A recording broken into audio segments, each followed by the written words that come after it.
ವರ್ಷದ ಹೊತ್ತಿಗೆ ಹೊಸ ಟೆನ್ಷನ್ ಆರಂಭ ಆಗಿದೆ ನಟ ದರ್ಶನ್ಗೆ. ಕಾರಣ ದರ್ಶನ್ ಪವಿತ್ರ ಗೌಡ ಅವರಿಗೆ ಮತ್ತೆ ಟೆನ್ಷನ್ಗೆ ಕಾರಣ ಆಗಿರೋದು ಪೊಲೀಸರ ನಡೆ. ಡಿ ಗ್ಯಾಂಗ್ಗೆ ಮತ್ತೆ ಬಿಗ್ ಚಾಲೆಂಜ್ ಉಂಟಾಗಲಿದೆ. ಕಾರಣ ಈಗಾಗಲೇ ಗೃಹ ಇಲಾಖೆಯಿಂದ ಈಗಾಗಲೇ ನಟ ದರ್ಶನ್ಗೆ ಆಗಿರುವುದು ಪವಿತ್ರ ಗೌಡಗೆ ಸಿಕ್ಕಿರುವಂತಹ ಈ ಒಂದು ರೆಗ್ಯುಲರ್ ಬೇಲನ್ನ ಪ್ರಶ್ನೆ ಮಾಡೋದಕ್ಕೆ ಈಗ ಸುಪ್ರೀಂ ಕೋರ್ಟ್ ಕದ ತಟ್ಟುವಂತಹ ಎಲ್ಲಾ ರೀತಿಯಂತಹ ಸಿದ್ಧತೆಯನ್ನ ಪೊಲೀಸರು ಮಾಡಿಕೊಂಡಿದ್ದಾರೆ. ಜೊತೆಗೆ ತನಿಖಾಧಿಕಾರಿಗಳು ಕೂಡ ಇದರ ಬಗ್ಗೆ ಸಭೆಯನ್ನ ಮಾಡಿದ್ದಾರೆ.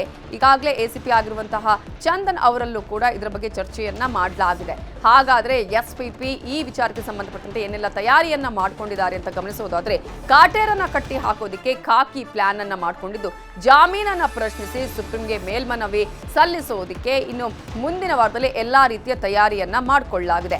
ಮೇಲ್ಮನವಿ ಸಲ್ಲಿಕೆಗೆ ಈಗಾಗಲೇ ಗೃಹ ಇಲಾಖೆ ಅಸ್ತು ಅಂತ ಹೇಳಿದೆ. ಮೌಖಿಕವಾಗಿ ಈಗಾಗಲೇ ಅಸ್ತು ಅಂತ ಹೇಳಿದ್ದು, ಅಧಿಕೃತ ಆದೇಶ ಪ್ರತಿ ಇವತ್ತು ಕೈಗೆ ಸೇರುವಂತಹ ಸಾಧ್ಯತೆಗಳು ಇದೆ. ಸೊ ಡಿಜಿಪಿ ಕೈ ಸೇರಲಿದೆ ಗೃಹ ಇಲಾಖೆಯ ಪತ್ರ.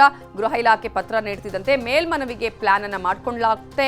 ಹೈಕೋರ್ಟ್ ಜಾಮೀನು ಆದೇಶವನ್ನ ಪ್ರಶ್ನಿಸಿ ಮೇಲ್ಮನವಿಯನ್ನ ಸಲ್ಲಿಸಲಾಗುತ್ತೆ. ಇದೇ ವಿಚಾರಕ್ಕೆ ಸಂಬಂಧಪಟ್ಟ ಹಾಗೆ ಇನ್ನಷ್ಟು ಡೀಟೇಲ್ಸ್ ಅನ್ನ ಕೊಡೋದಕ್ಕೆ ನಮ್ಮ ರಿಪೋರ್ಟರ್ ಮಂಜುನಾಥ್ ಈಗ ನೇರ ಸಂಪರ್ಕದಲ್ಲಿ ಜಾಯ್ನ್ ಆಗಿದ್ದಾರೆ. ಮಂಜುನಾಥ್, ಈಗಾಗಲೇ ಗೃಹ ಇಲಾಖೆಯ ಪತ್ರ ಇವತ್ತು ಕೈ ಸೇರುತ್ತಾ, ಹೇಗೆ ಅದರ ಜೊತೆಗೆ ಯಾವಾಗ ಅರ್ಜಿಯನ್ನ ಸಲ್ಲಿಸಲಿದ್ದಾರೆ, ಅದರಲ್ಲಿರುವಂತಹ ಪ್ರಮುಖ ಅಂಶಗಳು ಏನು? ಯಾಕಂದ್ರೆ ಈ ಹಿಂದೆ ಲೋಪಗಳನ್ನ ಇಟ್ಟುಕೊಂಡೇ ಈಗಾಗಲೇ ಅವರಿಗೆ ಬೇಲ್ ಮಂಜೂರಾಗಿರೋದು. ಹಾಗಾಗಿ ಇದರಲ್ಲಿ ಯಾವ ರೀತಿಯಂತಹ ಎಚ್ಚರಿಕೆಯನ್ನು ವಹಿಸಲಾಗುತ್ತೆ?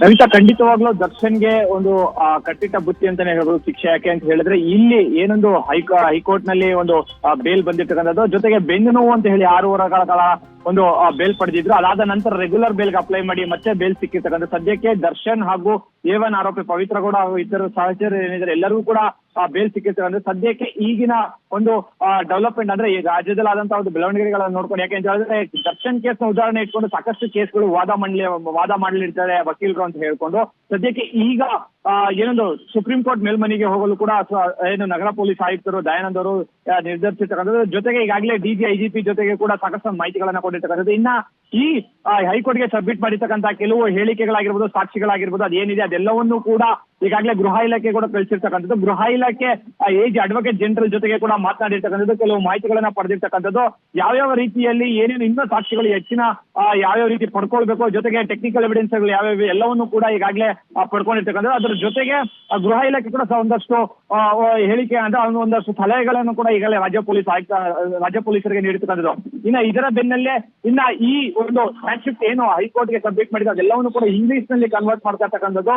ಅದೆಲ್ಲವೂ ಕೂಡ ಇಂಗ್ಲಿಷ್ ಆದ ನಂತರ ಇವತ್ತು ಏನೊಂದು ಗ್ರೀನ್ ಸಿಗ್ನಲ್ ಸಿಗ್ತಾ ಇರ್ತಕ್ಕಂಥದ್ದು. ಗೃಹ ಇಲಾಖೆಯಿಂದ ಅಧಿಕೃತ ಪತ್ರವನ್ನ ಪಡೆದು ರಾಜ್ಯ ಪೊಲೀಸರು ಡಿಜಿ ಮಹಾನಿರ್ದೇಶಕ ಏನಿದ್ದಾರೆ ಅವರು ನಗರ ಪೊಲೀಸ್ ಆಯುಕ್ತರಿಗೆ ಕೂಡ ಒಂದು ನೀಡ್ತಾ ಇರ್ತಕ್ಕಂಥ ನಂತರ ಅವರು ನಗರ ಪೊಲೀಸ್ ಆಯುಕ್ತರಿಗೆ ಕೂಡ ಒಂದು ನೀಡ್ತಾ ಇರ್ತಕ್ಕಂಥ ನಂತರ ಸುಪ್ರೀಂ ಕೋರ್ಟ್ ಹೋಗಿ ಒಂದು ಮೇಲ್ಮನವಿ ಸಲ್ಲಿಸೋಕೆ ಕೂಡ ಸಿದ್ಧತೆಯನ್ನು ಮಾಡ್ಕೊಂಡಿರ್ತಾರೆ. ಒಟ್ಟಾರೆಯಾಗಿ ದರ್ಶನ್ ಕೇಸ್ನಲ್ಲಿ ಈಗಾಗಲೇ ಏನು ಬೇಲ್ ಮೇಲಿಂದ ಹೊರಗಡೆ ಇರುವಂಥ ಆರೋಪಿಗಳು ಎಲ್ಲರನ್ನೂ ಕೂಡ ಉಲ್ಲೇಖ ಮಾಡಿ ಒಂದು ಸುಪ್ರೀಂ ಕೋರ್ಟ್ಗೆ ಹೋಗುವಂಥದ್ದು ಕೂಡ ಗೊತ್ತಾಗ್ತಾ ಇರ್ತಕ್ಕಂಥ ಸದ್ಯಕ್ಕೆ ನವಿತಾ.